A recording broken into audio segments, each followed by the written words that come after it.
Welcome back. You are now looking at Filezilla Pro, and this is the paid version of a very popular free program that a number of individuals that work online use in order to upload files to their server. You can use Filezilla Pro in the same way that you upload files to a regular server to Amazon S3 as well as other cloud services. Now, to get access to Filezilla Pro, you'll need to go and click this download button. And as of the recording of this video, there is a cost associated with Filezilla Pro. Now, Filezilla Pro works much the same as Filezilla in the regular version. And when you open up the site manager, you'll want to set up a new site for your Amazon S3, and we'll need to set up the parameters. So what you'll want to do is you'll want to go to this drop down arrow. You'll want to go to this section that is Amazon S3. You are then going to want to set up a normal login and password. Now in the access key ID, you'll want to write in your IAM username. And then you'll need to go to Amazon S3 to get the secret access key for this username.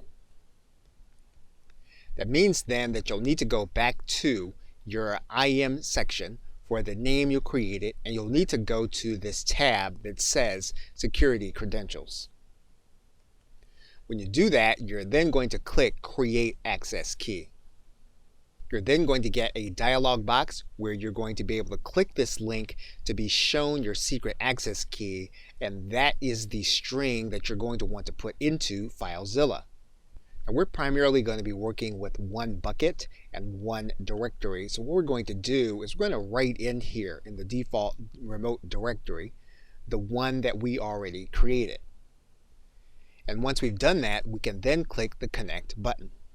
You're then going to be asked about a trust certificate. You're then going to click Trust, and then you're going to click OK. Now, if your login and password combination do not work for you, one of the things that you can do is you can go to your access key ID, and instead of using your username, what you're going to do is to grab this string of text, and you're going to use that string of text in place of your login ID that you created. Once you do that and you click the Connect button, you will then be able to upload to your Amazon S3 account. Now you'll notice that we have used the drag and drop feature of Filezilla to upload a file to this directory. And if this worked correctly, we should now be able to go back to our Amazon S3 online and to see the very same file. And indeed we do, and that means then that our connection to Filezilla is working correctly.